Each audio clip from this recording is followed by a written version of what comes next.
Supreme കോടതിയിൽ തുടരുന്ന CHR case നടത്തിപ്പിലെ സംസ്ഥാന സർക്കാരിന്റെ മെല്ലെപ്പോക്ക് അന്തിമ വിധി വൈകാൻ കാരണമാകുന്നതായി കർഷക സംഘടനകൾ. സുപ്രീം കോടതിയുടെ CHRലെ പട്ടയ വിലക്ക് മറികടക്കാൻ പോലും സംസ്ഥാന സർക്കാരിന്റെ കൃത്യമായ ഇടപെടൽ ഉണ്ടായില്ല എന്ന് കർഷക സംഘടനകൾ ആരോപിക്കുന്നു.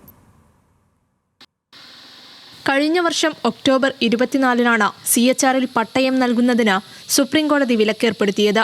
CHR വനമാണെന്നും ഇവിടെ നൽകിയിട്ടുള്ള പട്ടയങ്ങളും പാട്ടങ്ങളും റദ്ദാക്കി ഭൂമി ഏറ്റെടുക്കണമെന്നും ആവശ്യപ്പെട്ട് പരിസ്ഥിതി സംഘടന 2 പതിറ്റാണ്ട് മുൻപ് നൽകിയ ഹർജിയിലെ തുടർ നടപടികളുടെ ഭാഗമായാണ് കോടതി പട്ടയ വിലക്കേർപ്പെടുത്തിയത്. എന്നാൽ അന്ന് ഇതിനെതിരെ സർക്കാർ അഭിഭാഷകൻ എതിർപ്പുന്നയിച്ചില്ല. വീണ്ടും കേസ് പരിഗണിക്കുമ്പോൾ സർക്കാർ എതിർ സത്യവാങ്മൂലം നൽകി വിലക്ക് നീക്കാൻ നിയമ നടപടി സ്വീകരിക്കുമെന്നായിരുന്നു പ്രതീക്ഷ. എന്നാൽ ഡിസംബറിൽ കേസ് പരിഗണിച്ചപ്പോഴും അതുണ്ടായില്ലെന്ന് കർഷക സംഘടനകൾ കുറ്റപ്പെടുത്തുന്നു. പിന്നീട് ഇതുവരെ സുപ്രീം കോടതി CHR കേസ് പരിഗണിച്ചിട്ടില്ല. കഴിഞ്ഞ 6 മാസക്കാലമായി 93 ചട്ടപ്രകാരം കൊടുക്കേണ്ടുന്ന പട്ടയ നടപടി സുപ്രീം കോടതിയും തടഞ്ഞിരിക്കുന്നു. ഈ കാര്യത്തിൽ കോടതിയിൽ സർക്കാർ എടുത്ത നിലപാടിലുണ്ടായിട്ടുള്ള ഗുരുതരമായ വീഴ്ച നിലനിൽക്കെ തന്നെ ഈ വിഷയം പരിഹരിക്കുന്നതിന് വേണ്ട കോടതി ഇടപെടൽ ഗവൺമെൻറ് ഭാഗത്തു നിന്നും ഉണ്ടാകുന്നില്ല. ഇത് കുറ്റകരമായ അനാസ്ഥയാണ്. ഇടുക്കിയിലെ ഭൂപ്രശ്നങ്ങൾ പരിഹരിക്കുമെന്ന് പറഞ്ഞ് ജില്ല ഒട്ടാകെ പ്രകടനങ്ങളും പ്രതിഷേധിക്കുന്നവരെ കുറ്റക്കാരാക്കി മാറ്റുന്ന പ്രവണത അവസാനിപ്പിച്ച് ഇടുക്കിയിലെ LDF നേതൃത്വം ഈ കാര്യത്തിൽ ശക്തമായ ഇടപെടൽ നടത്തണമെന്നാണ് ഞങ്ങൾക്ക് പറയാനുള്ളത്.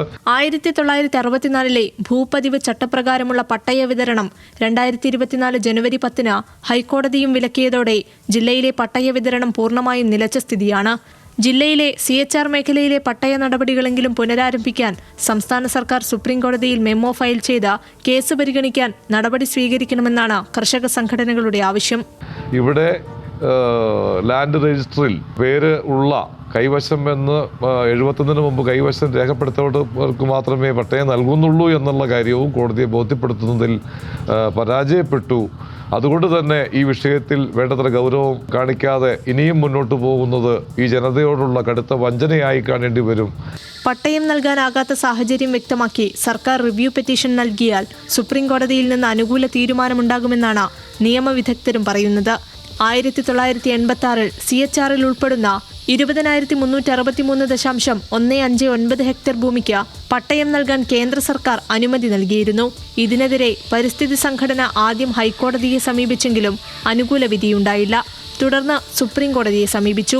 2009-ൽ ഹൈക്കോടതി വിധി അംഗീകരിച്ച സുപ്രീം കോടതി CHR മേഖലയിൽ പട്ടയം നൽകാൻ അനുമതി നൽകി. സംസ്ഥാന സർക്കാർ ഇക്കാര്യം സുപ്രീം കോടതിയെ വേണ്ടവിധം ബോധ്യപ്പെടുത്താൻ കഴിയാത്തതാണ് CHR മേഖലയിൽ പട്ടയ വിലക്കിന് കാരണമായതെന്നും കർഷക സംഘടനകൾ കുറ്റപ്പെടുത്തുന്നു. ന്യൂസ് മലയാളം, ഇടുക്കി.